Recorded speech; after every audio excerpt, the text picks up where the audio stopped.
morning, good afternoon, good evening. This is Dreams Money Goodbye Season 3 in the building. I have for you today an immaculate, I love using the word immaculate songwriter, singer, just personality. Also, she does, like diversity, inclusion, and like things like that. I'm an employee trainer. I do learning and development. Okay. So that songstress, that smooth ass motherfucking sultry voice, that is. Now, I know how to say her artist name so much easier than her real name, which kind of sucks. I've known her for so many years. But this is Tommy Versailles, right? Yes. Oh my God. I've been practicing all day to make sure I don't do that. But, ladies and gentlemen, we clap it up. We're going to have the clap sound effects in the background. Yeah. Clap it for Tommy. How are you doing, Tommy? You look amazing. Thank you. He looks amazing. They don't even know who that. he is, but he looks gorgeous. That's my man. That's him. My baby. That's my dog. My life partner. Yeah, he be beating my ass in Super Smash Brothers, but that's not about him right now. It's about Tommy. Tommy, you came a long way before you dropped your project. Well, the deluxe version of your project in early 2020, February 3rd or 6th, whatever Apple Music says it was. How do we get to this point? When did you start singing when you were younger? When did the vocal start? When I was a baby, I guess, when I discovered, I was conscious of the fact that I could sing, I guess. I came from a singing, I could curse, right? This is, you do whatever the fuck you want, bro. A singing ass house. I love that. Say it with your chest. All right. So I came from a singing ass household. My mom sang, my sister sang or sings, my brother sings. My dad plays guitar. And we're just like very attached to music, as a family. My grandma, didn't sing, but she loved calypso. Like, there are so many influences throughout my life early on. And then, of course, I went to church. My mom was a minister at Vanderveer in Brooklyn, if you know what that is, Vanderveer Park. And I sang in the choir and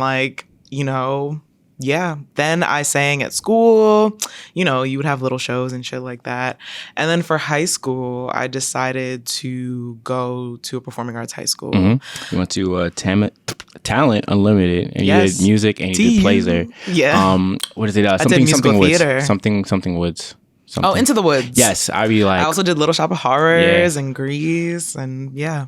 Okay, so no, just not. We gotta accept it. So aside from grandma, because grandma loved music, but she wasn't musically inclined, but her genetics led to you guys, right? So mom is a minister, but she has some vocals. Dad is stringing along on the guitar. Your siblings can sing.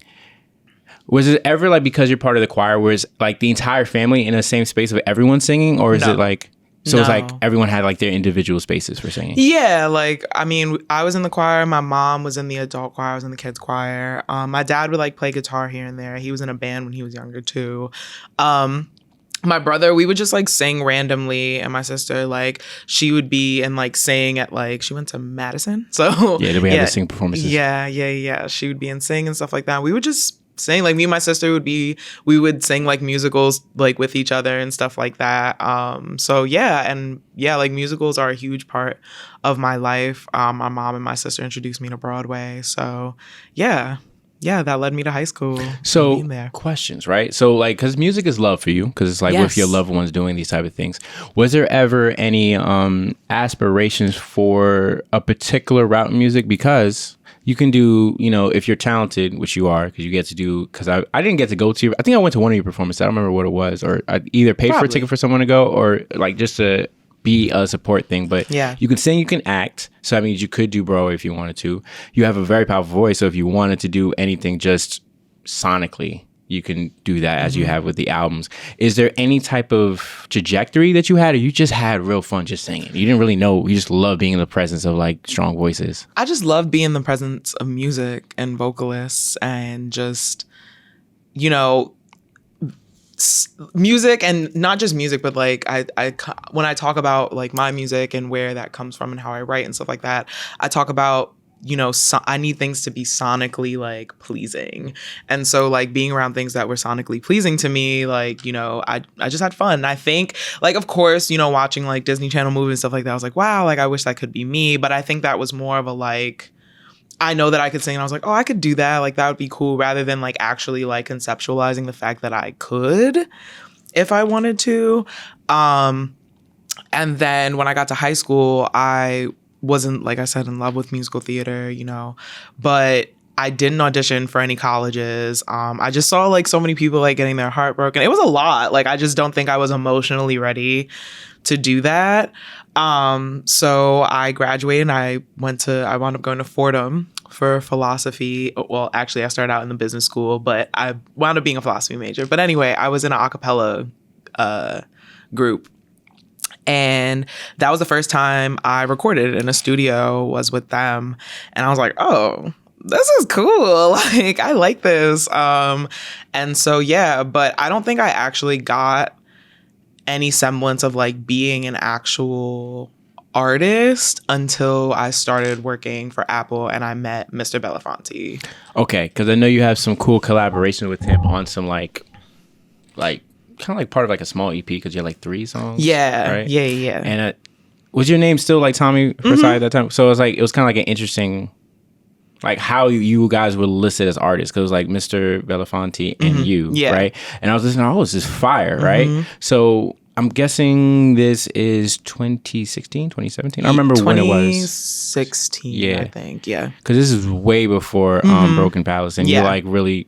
So he's like, you still have a good relationship with Mr. Yeah, right? He's actually producing my whole next project. Awesome, because I think our relationship, because you know me, I'm really mixy, so I just know a lot of people. So it's like I get to observe people growing. So I've seen you from like, I think early 2010s, where it's like, oh, her and her friends are just mad energetic and they just set shit on fire, just mad energetic on the parties, right? Like they're the life of the parties, right? And then seeing you kind of like tap into the music, right? I think there's going to be like a cool combination of like, who are your influences? Because when I'm listening to your project, right, a lot of times people say, well, she sounds like this. And it's like, to me, it's like, I just know that your vocals are strong, but I feel like when it comes to the storytelling of like that heartbreak, it reminds me of some aspects, not a complete comparison, but some aspects of like the Alicia Keys, like those songstress, like Christina Aguilera or Simpson. What's her name? Simpson. Jessica Simpson. Yeah, so Jessica Simpson. God, she said Chicken something. of the Sea. Chicken of the Sea. But like, I love like that story where it's just like you guys are really just caving out like this vulnerability, and you have to really search through. So like, who are you listening to as you're going through this journey, as you're growing up, as you're going through school and choir?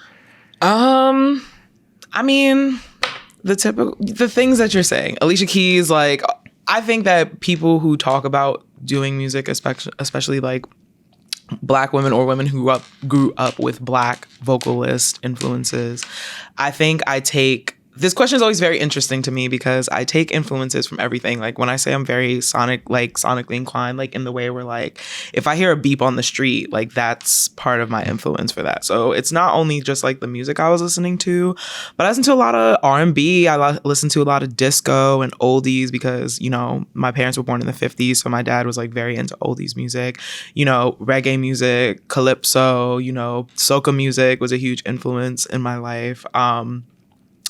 People who sang and had like choir voices but were actual artists and stuff like that, like I don't know, like there were so many that I can't like pinpoint it. And I also feel like because it's not just vocals for me, like when I create music, I am using my voice because I don't play an instrument. I use my voice to kind of guide producers and stuff in a way of like where I want the sound to go. So I think like another part of that influence is just every single song I've ever listened to is like, oh, like that key was really beautiful. I'm obsessed with like minor key. I love dissonance. Like, you know, those elements of all of that are really influence my music in general, not just like my vocals. So yeah, those are my influences. Because what I think is cool, because even when you said like even how you try to kind of like lead your producers towards like the type of kind of like sound you want to get.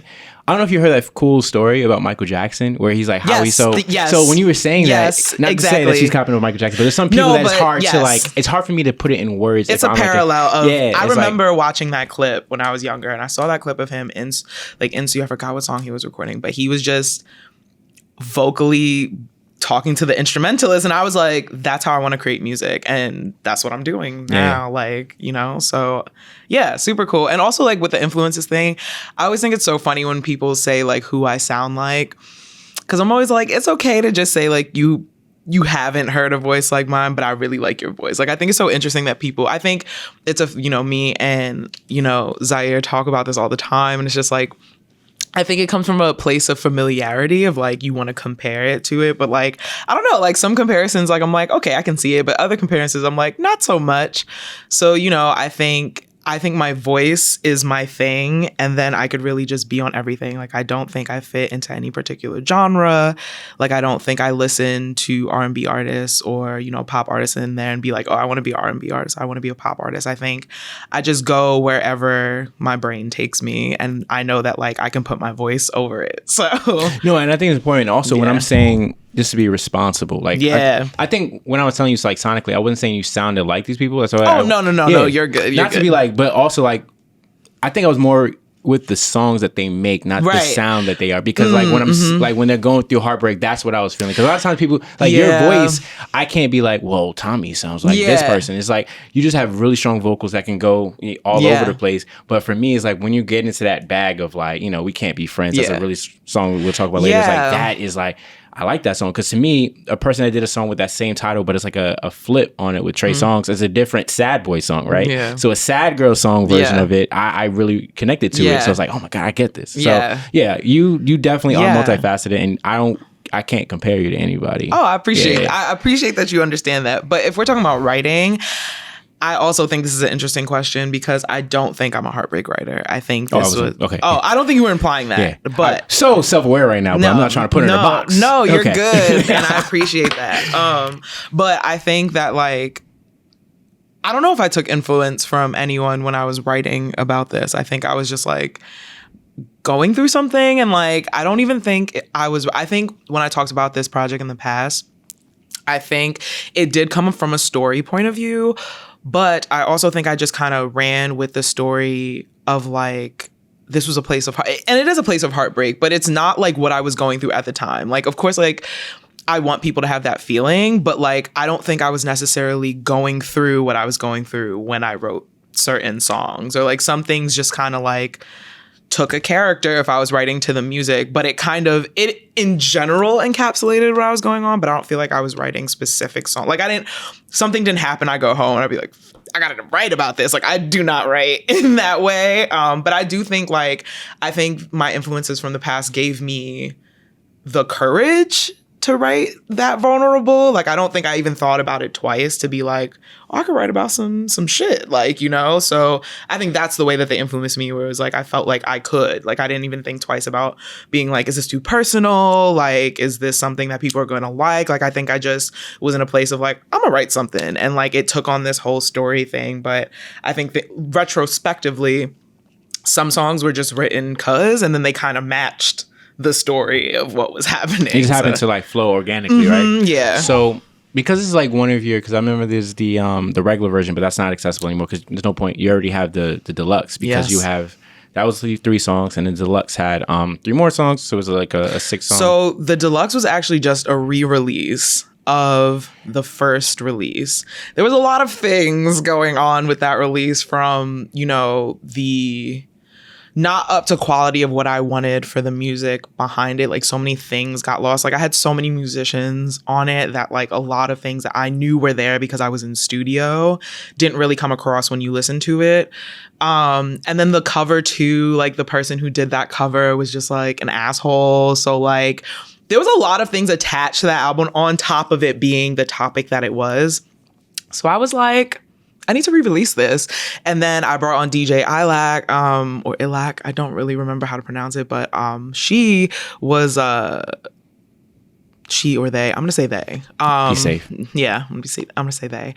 They were amazing, and I thought it was cool to just have like a little extra whatever, like unexpected like remix on it. But yeah, it's just a remastering of the first album to where I wanted it to sound like I wasn't necessarily proud of the first iteration of it, and this iteration like I had to get out because I felt like I spent years on this album, and I wanted something like I couldn't listen to it, so I needed to re-release it to be like, this is something that I'm proud of, this is something that I can listen to, this is something that like when someone listens to it, they're like, oh, okay, like she brings a musician. Like they hear all the things that I want to convey when they're listening to it, not just, oh, this person can write music or this person can sing. Like I want them to get a piece of me as an artist when they listen to it outside of the topical, you know, situation of it. So when I'm thinking about that, right? So I'm glad that you have the project that's always been kind of like in your brain, just in there. And like it didn't come out the way that you wanted the first time. So he's like, I'm going to make this again, right? Yeah. And even with the music videos, what I feel is very impeccable with like how your brain works, even like how you're like kind of like taking us down that road of like how like I need it to be like this. I have the musicians right here. It doesn't really work this way with these type of chords. Is another person. I thought you're gonna understand this. It reminds me of one of the Beyonce documentaries where it was like, I'm not giving any new notes until the previous notes have been taken, right? And I think sometimes people are gonna say, oh, she's acting like a B word or stuff like that. But there's something like really magical when someone has an idea in their brain and they're trying to make it real. You have to fight tooth and nail for it. So it really is a testament to you, like your the word is not coming. I'm just going to say commitment because I'm just really off right now. But like the commitment to just making that like that piece. So right now that was like almost 2 years from that project. You're probably working on new music. Are you just living life to like just get used to getting more sounds? Because like that was a heartbreak project. Not that you made it, but now it's like, are you going to be in a different vibe or a different? Yeah. Okay. So this next EP, I think it's going to be EP. It's going to be a culmination of all of the growth that I've had sonically. Like, I feel like my voice has changed so much when I release. I feel like I have more vocal confidence. I'm more okay with trying new things. I feel like when I recorded the Broken Palace EP, like I'm very technical in some aspects. And I think not afraid to have fun, but I wanted to get a project done. And now that I know what that feels like, I can have fun this time. Like I can do what I want. I'm also recording this album on my own and recording it remotely from my producer. He lives in Texas. So we're doing kind of like a remote recording situation. And it's been a great learning process. And I think like I'm able to try so much because I am by myself, like recording all these things. So there's like 10-part harmonies on it. I'm just trying crazy stuff. And I think like Teddy, Mr. Belafonte. Because I was like, who the hell is that? Sorry. Who the hell is Mr. Belafonte. I talk to him about it all the time and he's like, oh, stop. But like really, I think we sync so well musically that like the way his brain works is very meticulous and the way my brain works is very meticulous, but in different ways. So we come together 50-50 and build this music. And like, I don't have to think about like, oh, like this would be cool and this be like, I don't have to be a producer, but I just provide the vocals for him and he does really cool shit with my voice. And he knows like, I like what he likes and he likes what I like. So it works really well. So I think this album is just going to be a new introduction to Tommy. Like it's not a rebrand of me, but I'm again, not rebranding, but it's Tommy Versailles music. It's going to be because I'm not just a vocal artist. Like I produce my own shows. I produce my own albums. Like, you know, I collaborate with producers. So, you know, that I am an entity in that way. So it's going to be Tommy Versailles music. And it's kind of like hey, like I don't only write about heartbreak. Like I'm going through a really great time in my life. Like I feel like I've been reborn in certain types of ways. So, you know, I'm in love. Like, you know, so many things are different. So I feel like it's going to be, when people listen to this EP, they're going to be like, oh shit, yeah, this is Tommy. However many years, 5 years from when she started writing this first EP. Like this is a completely different person, and not different person, but a person who grew from the person that she was at that time. Because I mean, I was not the best. I wasn't being my best self at that time. I mean, that's okay. And I think just listening to what you said for Mr. Belafonte. Belafonte. Okay. What I'm getting from like listening to like that creative relationship, it kind of reminds me of like Drake and 40 or Michael Jackson when he was working with Quincy. Yeah, because I was like, I knew it was Jones, but I was like, his name, I need to take vitamins because I'm so off my game right now. But no, and I think it's something cool when you find someone that just kind of like gets you. And even though like, you know, 40, he's not allowed to like leave, he can't leave his house just because of like his immunocompromised kind of like status. So for him to like, you know, still be able to work with Drake no matter where Drake goes, and it's like that's his person that gets his sound. So as you see like the evolutions, I don't really think you're going through a rebrand. I would like to say you're going through a different chapter, right? Yeah. And I think what's beautiful about that is it's not really, oh my God, it's a different person. It's like you still have the talent, you still have the vocals. It's just this is going to be a different playground, a different arena that we're going to be doing things. So, are you a person that's like J. Cole with no features? Are you going to be like, I'm just going to, whoever makes sense sonically with me, I'll partner with them? Because I feel like you don't really need anybody. But if you wanted to, you probably have dream collaborations that just make sense. Hell yeah. But I think it's the latter, where it's like, if you sound good, I am very much so, because I don't produce and I don't really have the want to, like, I feel like I find beauty in having people who are instrumentalists and who produce and come out of their own brain. Like, so many things go on my brain. I do not need another thing to be like, I got thoughts about this creatively. Like, I'm good off of that. I'm also a visual artist. It's too much. So I think like there's beauty in collaborating with people who are good at what they do and bring new perspectives and sounds and all of that. This EP is probably not gonna have any features because Teddy is very like, I like your voice. Like, I want your voice on this. And but I think in the future, like, I would love to have collabs with other singers, rappers, you know, but I think I'm in this phase of like meeting new producers to start like, I think I'm in a place where like I wanted to build my EP from the ground up the first time, and I think now I'm just ready to explore and just like, you know, again, collaborate with people who have a different perspective and just bring what I can to it. And the same way I collaborate with instrumentalists, I would love to do that with other vocalists and other rappers and women, Black women. Like, I feel like I've worked with so many men, and it worked out less good than, you know, it should have on many of occasion. I mean, I've met some wonderful men and people over this time, you know, but they know who they are, okay? She said she know where the bodies are. She knows what it is. But yeah. Okay, so because you did mention like meeting other producers, and again, I think the Drake 40 relationship, would it still be like, you know, Teddy? He's like the lead producer, but if there's like everyone else is kind of like everything has to not go through him, but go through both of you because you guys know your sound so well. I'm a little biased, right? Here's my thing. I'm a very, very, very strict, very, very, very, very strict Drake fan. I don't. Oh, we know. I do not like Thank Me Later. And when people tell me, it's like, damn, you really don't like this. And it's like, why? Look at the producer list, right? Any song that has 40, I loved it, right? And when you see like Take Care and Nothing Was the Same, it's like, because you have that relationship, it's like, I trust this bond. Yeah. And when they co-partner with other producers, you know 40's like, no. So I'm thinking that's like the same thing with you and Teddy, or is like, would you be open to being like, it would be like a project where it's most of his songs, and then you might have one or two songs from a different producer that just has a different sonical flair? So I'm gonna answer those questions in two parts. Okay. One, it's just me collaborating with Teddy. I don't think he's like my lead producer, because of like where his life's headed. Like, he has dreams of his own where like he doesn't necessarily want to be he makes music because I want to make music with him. That's where we're at right now. Because, you know, he has 2 kids. Like, he's living his life. He wants to like open a gym. He's very into like fitness, and like he wants to do things with music. Like, he wants to do his own like mystery podcast and stuff like that where he creates music for it, but he doesn't necessarily want to be a music producer. Like, he doesn't want to work with all these artists and stuff. Like, I feel like he's moved from that chapter of his life. So that's where we're at there. Do I think I'd ever do an EP with him and other people? No. I think that I would continue to release projects with him. And you know, that could change in the future. I'm an always evolving person, but I think if I like in the future my career goes to a certain place, of course I'd be like, Teddy, let's do a project together. But I would want to do like a 3-pack or whatever. Like, I would do singles with him. I don't think I would bring him on to a whole project unless I'm working with like 10 different producers. That's something different.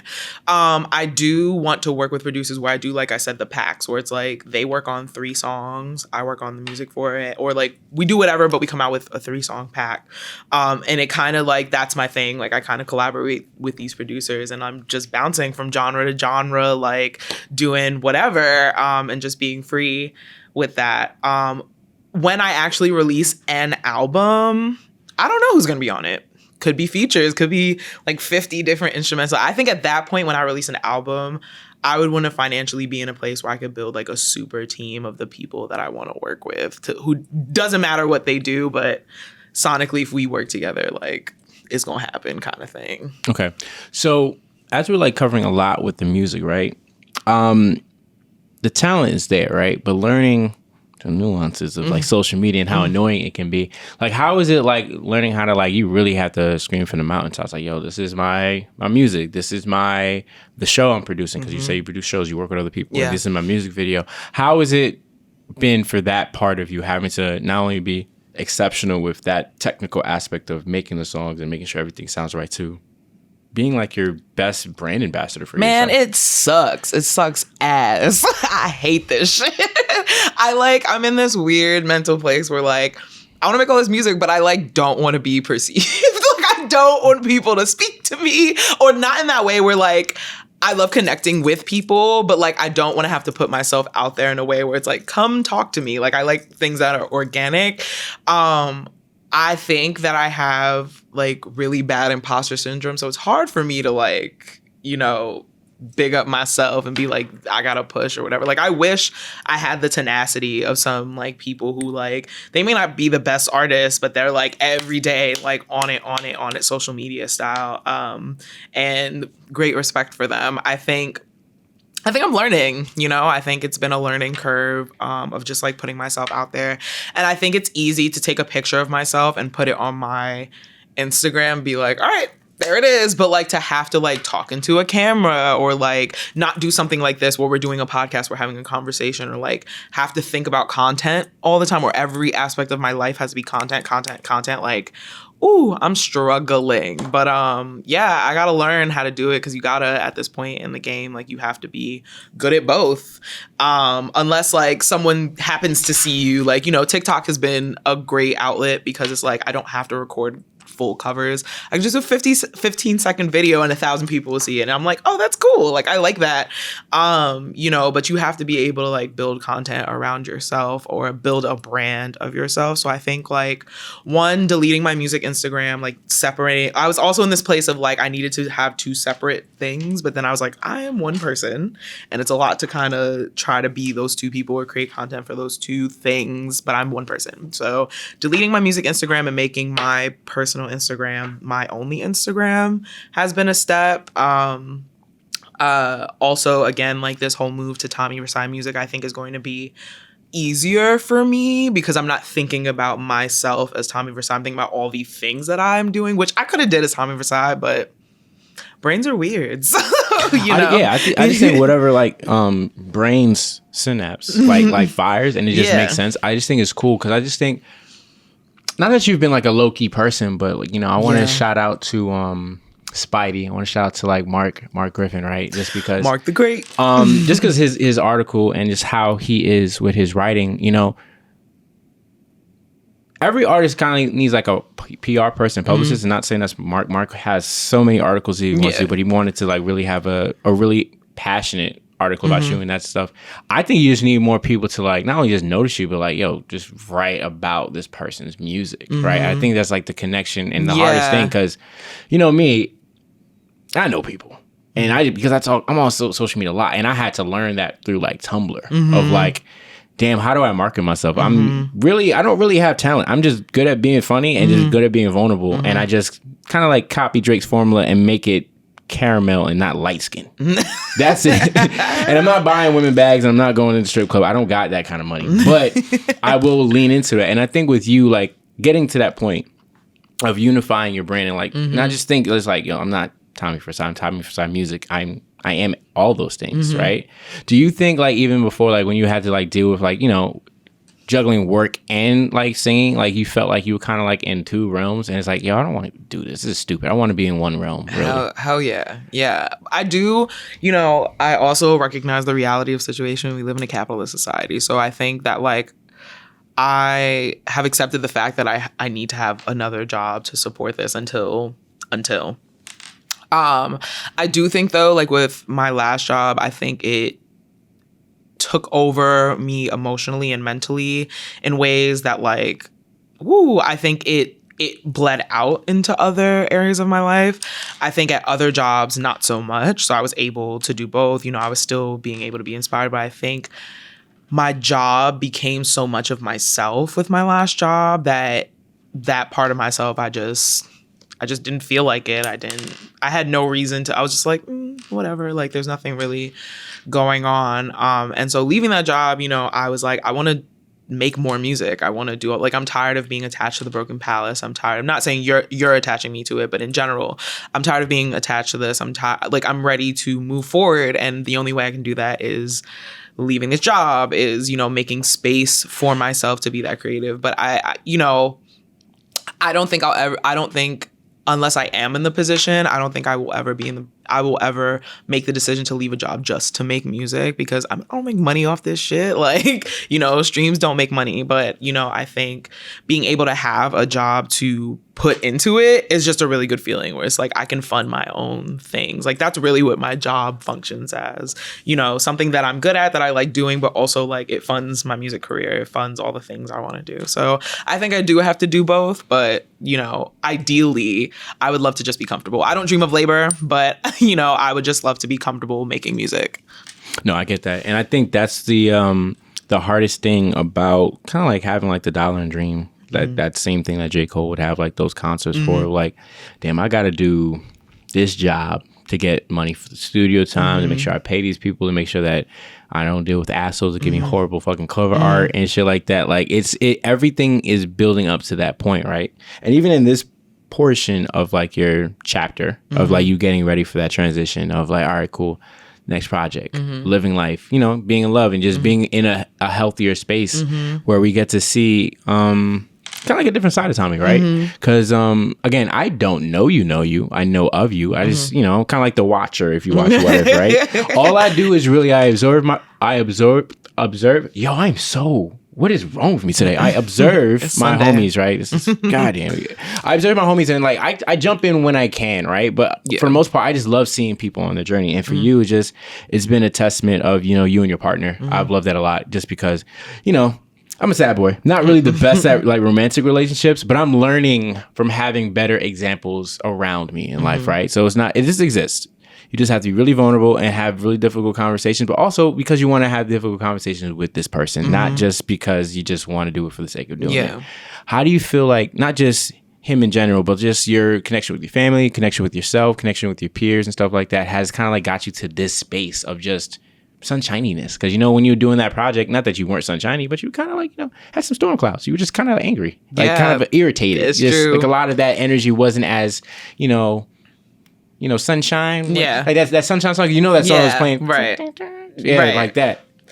I think like accepting the love has been really important, because like to say that I didn't have it before, you know, me saying it, like, it's not true. You know, it's not true. It was always there. It's just like accepting that people love you, accepting that people accept your mistakes and your shortcomings and all of those things. Like, it's really important to just be like, damn, like, people do love me. And of course, like, mental illnesses and mental disabilities aside, that's different, you know, because you can't always talk yourself out. You can't always convince yourself that that's true. But yeah, for me personally, accepting that love and like going to therapy and doing that work through like being able to recognize intrusive thoughts when I'm like, these people don't love me, like I'm not loved, like nobody actually really likes me, they just want to be, you know, I'm just here on this earth, like just existing, you know. I think being able to cope with that stuff has been really important, on top of just expressing gratitude. You know, every morning I wake up and I put a note on my phone about what I'm grateful for, because I'm grateful for a lot of shit, you know. I think and acknowledging my growth since then, I think that has been, I have a lot of regrets and a lot of like, you know, you always ask yourself like, why did I do that? Why did I put myself through this? Why did I do all those things?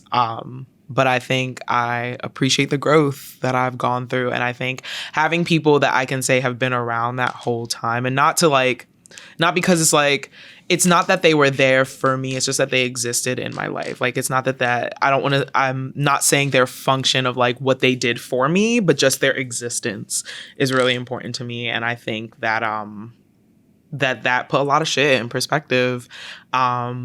And I just wake up every day very appreciative. And even when I wake up and I don't feel good, you know, I can still it is an absolute truth that I am in a good place, and it's an absolute truth that people love me. It's an absolute truth that I live with someone who I want to be with for the rest of my life. So, I just stick to those kind of things to kind of guide me through. And everyone's really supportive.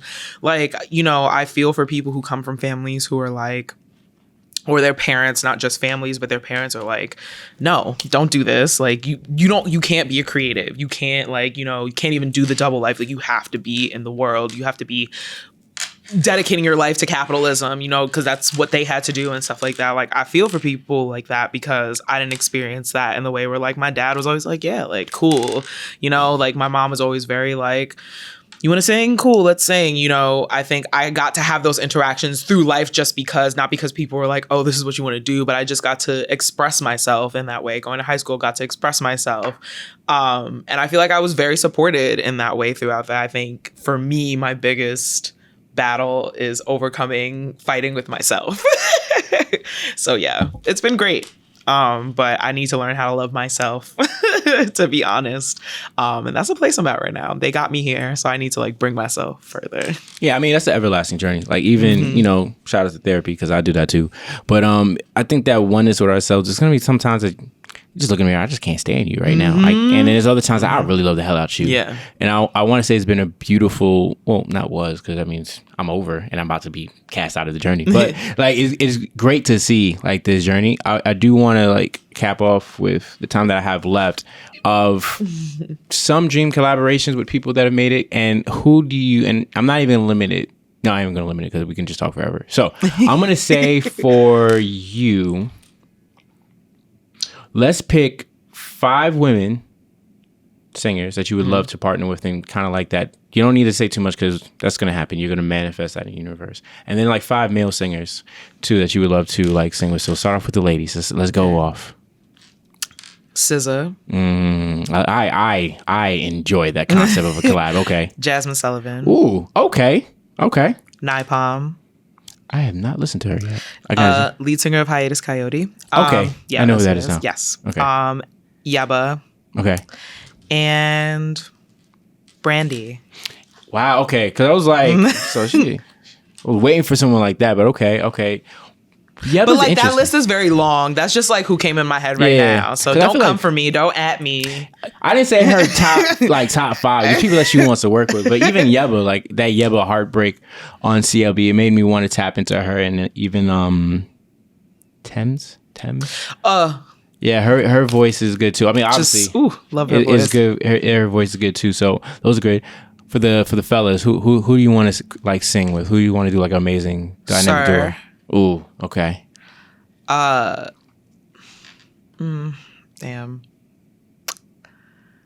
I feel like I have a list somewhere about this. Hey, you just go off the top. Sir, definitely. I would like to work with Raphael Sadiq. Just good choice. Like songwriting. Oh, and for my list before, I just talked to Zaire about this, but I would love to work with Victoria Monet. Like I would love to write a song that she wrote because I love her in general, but her pen. Anyway, top tier. Yeah. Sir Raphael Sadiq. This shows how much I think about working with men. hey, you've had some bad experiences. So, but at least for those 2 individuals, I've heard nothing but good things from their camps. So they're good. I don't just think about. Singers. I'm like whatever. But it could be just male artists. I don't want to limit you to singers. So it could be Kaytranada. Okay, good. Yeah, Kaytranada. I would love to work with Gorillaz. That's not just, it's a band, but it's like an ensemble. Yeah. Gorillaz. And then I gotta have one more in me. I know it's there. I'm just going through my Rolodex of like who I listen to. Oh, I'd love to work with Jameson. That's yes. Okay. Wonderful singer. Yes. Wonderful singer. Okay. And instrumentalist and so. Okay, so we're gonna speak that into the universe. You're probably gonna see like those collaborations in the next, 2 to 5 to 6 years. But Tommy Versailles, yes, music, yes. It's been a pleasure to get you in here in the building in the Cove Alpa kind of like headquarters. Give these people like your social so they can tap in with you. I'm also gonna have a graphic that's gonna show all these things so people don't try to be like, oh, I didn't hear it. It's gonna be there. So my Instagram is Psychogasm because that's my personal Instagram. You know, I'm going very Tyler the Creator, Felicia the Goat situation. Psychogasm. My Twitter is Tommy Versailles, but with an I because some other person has Tommy Versailles with a Y. And I'm kind of scared. I don't want to like message them and be like, give me that name. You know, I don't want to be scary. It's weird. It's a weird world out there. And my website is TommyVersaillesMusic.com. And yeah, that's where it's at. My next project is going to be dropping hopefully in Q1 of next year. We're going to be Mr. Belafonte. It's going to be an 8-song EP. Awesome. Dropping some merch before the year ends, some tote bags, some lighters, and 2 art pieces made by me. I'm going to either auction it or I don't know. I'll figure it out. Y'all will hear about it though. But yeah, so that's what's coming up for me. Thank you for having me. No doubt.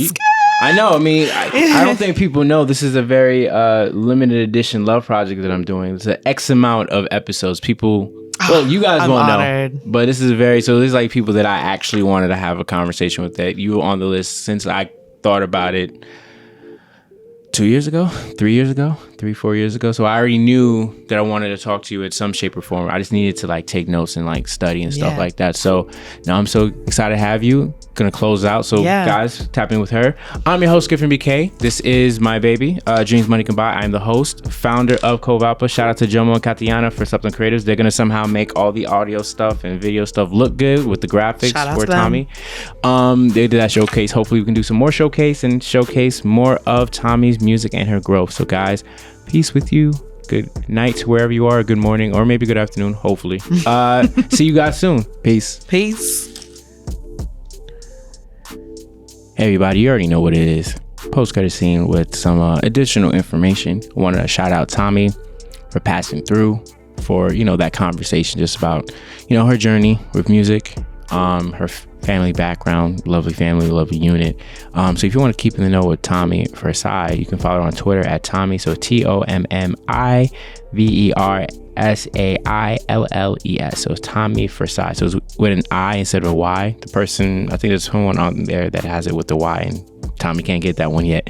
On Instagram, you can follow her at Psychogasm. So that's PSYCHOGASM.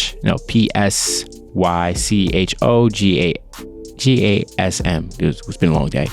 I know her music page isn't up right now, but it would typically be Tommy Versailles Music. So tap into her with that. Keep tapping into me, Skip from UK, the host of Dreams Money Can Buy. You can find me on Facebook, Twitter, and Instagram. Just to, staying in the know of what I'm doing.